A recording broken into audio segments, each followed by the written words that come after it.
Hey, this is Tim Hazelow here. How's it going? Just checking you guys out, making sure we're still on the same page. This is Tuesday's Talk with Tim. It's the second episode. We're learning some stuff. I'm figuring out the software.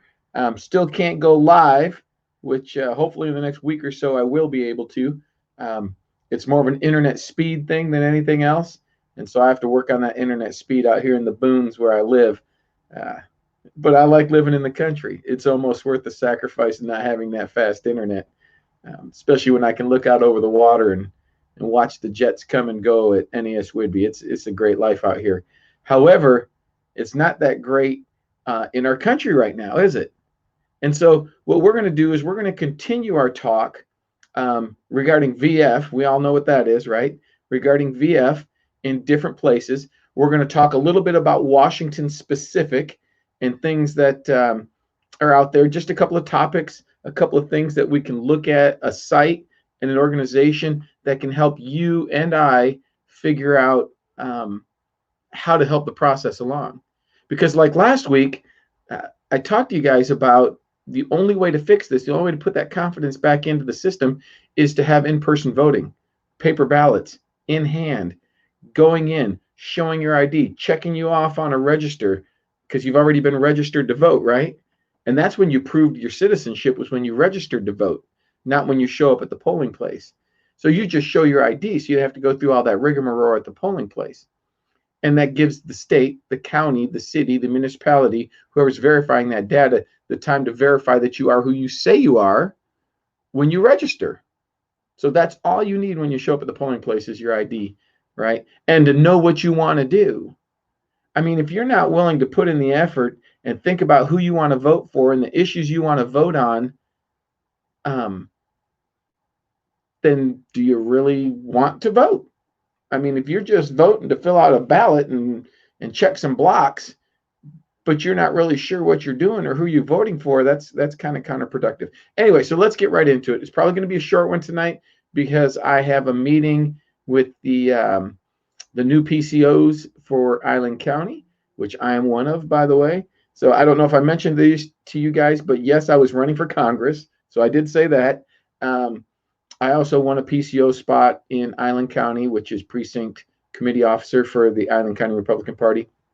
I was elected to be a state delegate for the state of Washington. And also, I was elected to be one of the 12 electors on the Republican side for the state of Washington in the off chance that Trump might actually win Washington, right? So we hoped, we would have liked to have seen some better numbers. We do think that the numbers, if it wasn't for mail-in voting, would have been much better. But yeah, it is what it is. So anyway, here we go. So I want to talk to you guys a little bit about November 3rd. Can you guys remember November 3rd? It's so long ago. It's like 10 news cycles ago, 15 news cycles ago already, right? But on November 3rd, on the evening of November 3rd, I was at a watch party with a whole bunch of people. And, I hate to tell you this, but not everybody was wearing a mask. Shh. Don't tell the police, right? The COVID police. It's crazy when we go telling our neighbors for things like that. We're creating criminals out of non-criminals and allowing criminals to march in our streets and burn down buildings. Unfreaking real. Anyway, that's a rant. I'm going to get off it, get back to VF. So we're sitting at this party. We're watching. We got a couple screens in a couple different places. I'm doing an interview or two with some of the radio stations and the TV station based on the campaign that I was running. And everything's looking great, man. Trump is up. He's crushing it. He's up by millions of votes if you add them all up. Hundreds and hundreds of thousands in the battleground states. Just a crazy amount of up. I mean, here's kind of an example of where we're at. So, oh, where'd it go? Hang on. We'll get it back here. Give me 1 second. It's a coming. It's a coming. And once again, it's like I said, there it is. It's like I said, I'm still learning this software. But check out Pennsylvania. Trump was up 57% to 41%. Now this snapshot is at roughly 3 a.m. on November 4th. Wisconsin was on there too, but when I cut it up to make it into a square so it would fit it was just weird to have a fifth one on there. But 57-41 in Pennsylvania, 53-45 in Georgia, Michigan 54-44. That was huge. North Carolina, what is that? 50-48. So he was up. I'd have to change screens here to look at the big numbers, but let's go back to Pennsylvania. Trump was at 2,500,000, and it looks like Joe Biden was at 1,600,000. So we're talking 900,000 vote difference when they shut down the voting at approximately 3 a.m.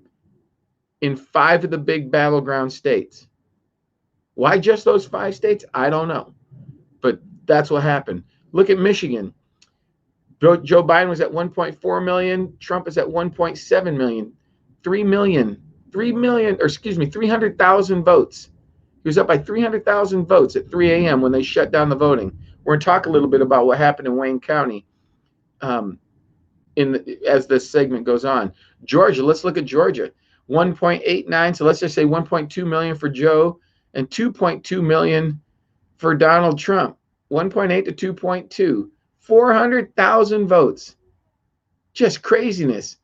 North Carolina, not quite that far apart, but he ended up winning North Carolina. Obviously, they didn't think they needed it because they didn't go in there and pump up the vote tally like we've seen in these other states. So yeah, this is kind of an amazing thing. So we're going to keep on going at it, and we're going to talk a little bit more. So that's just the vote tallies for November 4th. I mean, you add all those numbers up. Those are just the 4 states we looked at. If we looked at Wisconsin, if we looked at Arizona, if we looked at, well, he was down in Arizona, but he looks like he might even win Arizona still to this day. But if you look at all these other states, he was up by huge margins going into that 3 a.m. shutdown. And then what happened? I mean, 700,000 votes in Pennsylvania is quite the hill to climb. Quite the hill to climb for Joe, especially when he's not that energetic and can't really climb a hill these days, right? So that's just crazy to me. So let's talk about this a little bit. Let's look. I'm from Michigan. I still love Michigan. I go visit Michigan. Michigan's a beautiful place. The people are awesome. I tell people all the time, Michigan's a great place to be from. Too darn hot in the summer and way too cold in the winter for me. And besides, I've been spoiled by the ocean. That's the Navy in me. So I'm staying out here on the coast. However, I tell you what, if the world went to crap, I could go live in Michigan and be with my people and have a great life. I know I could. So, but let's hope that doesn't happen, right? So we're going to look a little bit more. We're going to talk about Wayne County specific, okay? So let's look. Hang on, let me get over to where I need to be. And I'm going to share this with you guys. So Wayne County, and you know what I'm going to do is I have to give props to Crowder, Louder with Crowder. Go check out his podcast. You'll love it. He's been doing this a lot longer than I have, and the guy is just badass. He knows what he's talking about. He does good work. He's always got great guests on. I'm not trying to get you to not look at my podcast, but that's a guy that I would follow. But check this out. And I got this from Louder with Crowder. So we're talking Wayne County. Wayne County results by precinct. He gives us a source to go to, but a total of over 173,000 votes labeled as AVCB had no voter registration. AVCB is Absentee Voter Counting Bureau or something of that nature. Actually, I think I have it here. Let's look. We'll see if I can find it. No, I guess I didn't put the definition in there. But yeah, so it's absentee voter counting is what it is. And so it's not like in my precinct says there's 400 registered voters, and then it'll say 240 of them actually voted, and an undervote of the difference between the 400 and 240 total votes cast of 240, right? With absentee ballots, and lots of people got absentee ballots that normally didn't get them. So with that being said, these guys counted 173. This was a drop in the middle of the night. That shouldn't have happened, right? Because they had stopped counting and they'd stopped doing the election for a while. So 173,000 votes showed up, and they were all absentee, and they had no registration. And so when you look at the Michigan vote counts, the polls, or not the polls, but the way they count things, it'll say precinct, how many registered voters, like I said, how many people voted, so on and so forth. Well, for absentee ballots, it says precinct 0, registered voters 0, absentee ballots in this count 2,409, total votes cast 2,409, but you don't know where they came from, who they belong to, who they were registered to. It's a huge deal. And so we can continue to look at this. You go down here to a total of over 173, 134,000 absentee votes were counted and put on the page, but 149,000 vote dump at 4:30 a.m. So about an hour and a half after they closed, with only 3% for Trump. So 6,000 votes. Get this, 6,000 votes roughly. Just blows me away. Out of 149,000. Statistically, that's close to impossible to have that few votes. I think there was something back in the day with a Clinton campaign once where a precinct in Philadelphia, or a group of precincts in Philadelphia, actually had 100% vote for Clinton, which that's even more impossible. But this is what's going on. These are the things we need to know about. That would churn Michigan. That right there. If those 149,000 votes that all showed up, that all went to Joe Biden, with the exception of 6,000, that would give Michigan to Trump right then and there. You wouldn't have to think of anything else. So that's pretty important to think about. So yeah, these are all different notes. You guys can look at them. Michigan already had a problem with mail-in ballots earlier in the August 4 primaries, when 6,400 mail-in absentee ballots had to be thrown out because dead voters voted. Which brings me to Washington. I told you last week, my buddy, one of the guys that worked on my campaign, he was able to find dead voters whose votes counted and were cast. I talked to him again the other day, and he told me that he only went out and found 5, but 4 of them were all dropped in the same ballot drop box on the same day. 4 of these dead people ballots. I don't know. Coincidence? Did all these people die in the same place, and their wives had their ballots, or husbands had their ballots, and they were already filled out, so they went and turned them in? I don't know. You know, walks like a duck, talks like a duck, right? Look at this one here. A glitch in the Antrim County flipped 6,000 votes blue when the clerk forgot to update the software. 47 other counties use that same software. Have they searched it? Have they looked at it to see what that glitch might have been, and did it affect anything else? So this is all important stuff, and you guys can pause it and read this whole thing. For time purposes, I'm going to keep going, because I want to keep these videos down to 20 or 30 minutes. That way, they don't drag on. Some of the podcasts I watch, they're an hour and a half long. By the time I get to that 35, 40-minute time frame, my mind's went somewhere else. So we want to keep these at least a little bit short. Another glitch in Oakland County declared, what does it say here? Declared the winner only to switch the win back to an incumbent Republican. So it declared the Democrat the winner, and then switched the vote back to declare the Republican a winner when a glitch was found. I mean, the software company is trying to say that it's a glitch, that it wasn't man-made. But if it's everywhere and it's happening all the time, when I say man-made, I mean not necessarily man-made, but induced or programmed or part of the software to automatically switch votes in close elections. So yeah, that's just crazy. That is just crazy. So you can read all this stuff. This is important stuff. Poll workers duplicated ballots to incorrect precincts to run through 2 ballots for 1 person 20 to 30 times. Now, this is according to affidavits. So right here, affidavit recaps, you can go out there and find them. And if you want these links, you can PM me and I'll try and get these links to you. But this is what affidavits people are saying, swearing to, in guaranteeing their word is not a lie. Because if they lie to the courts, they go to jail, right? Look at Michael Flynn. Look at some of these other folks. Of course, it only happens, you only go to jail for lying to law enforcement or the courts if you're a Republican. But with that said, these are affidavits. 60% plus of ballots in one box had the same signature and got ran through. I mean, this is just amazing stuff. And this is just, we're just talking about Michigan right now, Wayne County. And we've already looked at enough things here right now to show that Michigan should have went to Trump. In Detroit, the absentee ballot counters covered windows so people couldn't watch. Early morning after election night, there was a huge dump of ballots for Biden, 150,000 roughly votes in the batch, but less than 6,000 for Trump.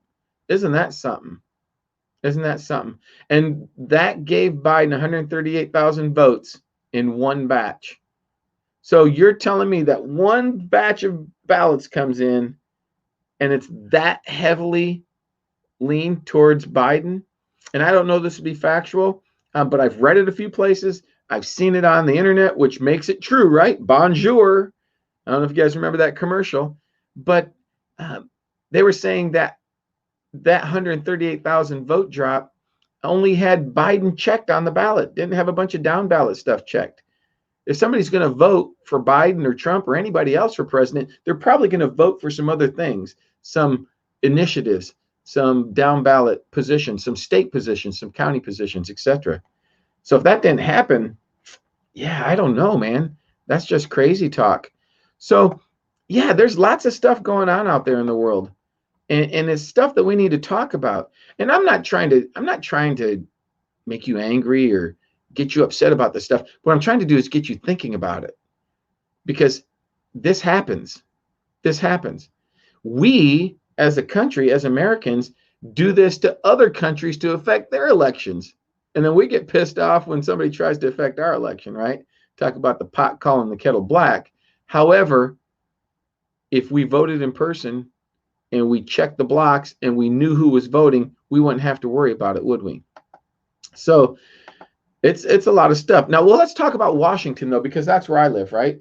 And that's where I ran for office, and that's where Lauren Culp ran for office. Remember the guy Ted told you about last week, Chris Gergen? And he worked with the Lauren Culp campaign, and he's looking into fraud here in Washington State. And we're going to look at another organization that's looking into voter fraud here in Washington State. But check this out. This is interesting.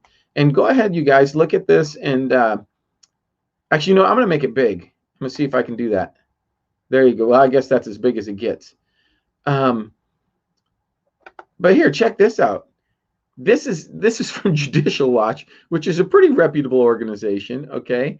And this is the percentage of registered voters who voted in Washington counties.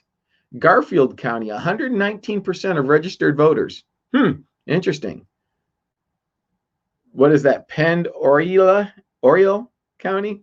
Wish I could pronounce it. Jefferson County, San Juan County. That's right up close to me. That was one of the counties that my election was in.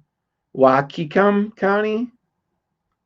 Guess that's an interesting name. Stevens County, Pacific County, Clark County, Island County. That's where I live.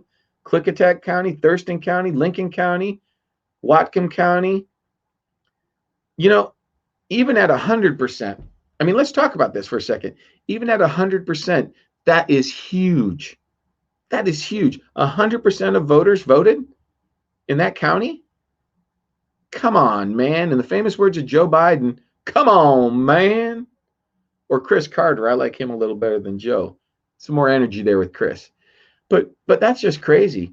And then when you come up here to like the 119%, just unreal, you guys. Unreal. So, yeah, it happens. Craziness happens. And so we've got to look at this stuff. And are the counties looking at it? I don't know. I'm going to call Island County tomorrow and say, hey, I've noticed based on what you released that you have 102% of voters voting, and ask them what they say. You can go out and look at their website and probably find some of this stuff. And I think some of this has been corrected over the last few days, but still, just to see this stuff, it's crazy. So, there's lots of things out there that we can talk about. So that's one thing. So like I said, Chris Gergen, check out Chris Gergen.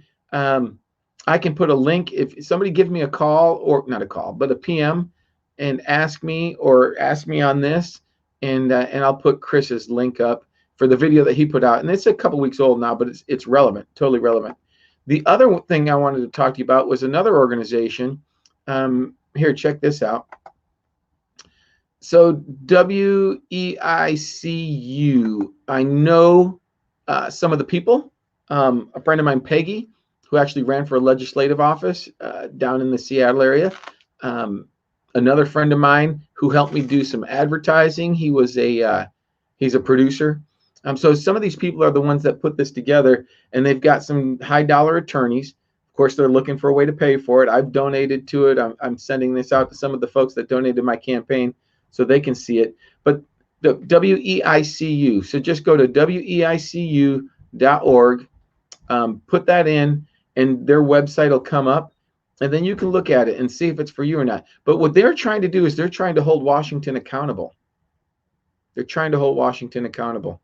And in order to do that, though, we have to do in-person voting. This mail-in voting thing will never work for an informed,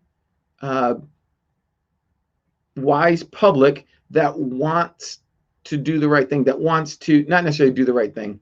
I want to say that the majority of people on either side that vote are voting for what they believe in and believe that what they believe is the right thing on the Democrat side or the Republican side.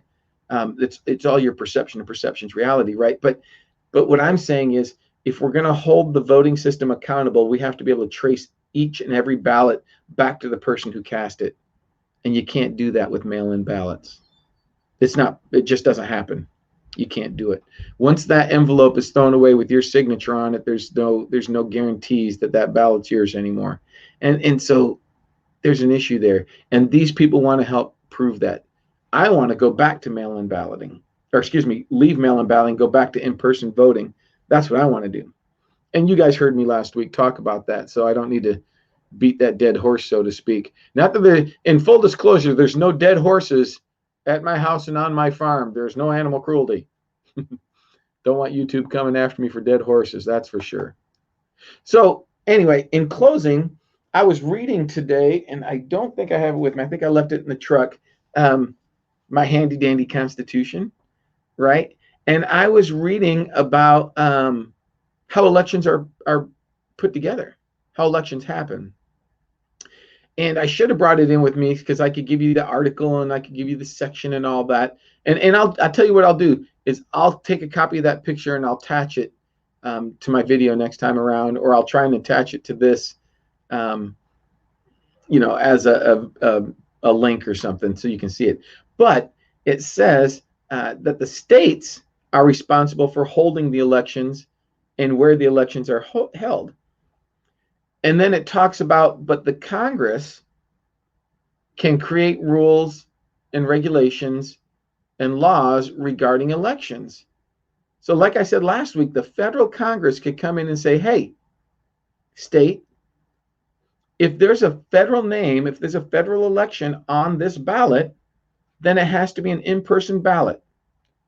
And that the person voting has to be verified an eligible voting citizen of the United States of America. Of course, I don't know how the states would react to that. I would imagine that they'd have to, the feds would have to expand on that and say that, voter ID is required. You have to at least ensure that they are citizens of the United States before you make them registered voters. However, it's a step in the right direction, and it can happen. I mean, the states can do it on their own, but the feds can push the issue. The problem is we didn't win enough seats in the House, and we didn't win enough seats in the Senate.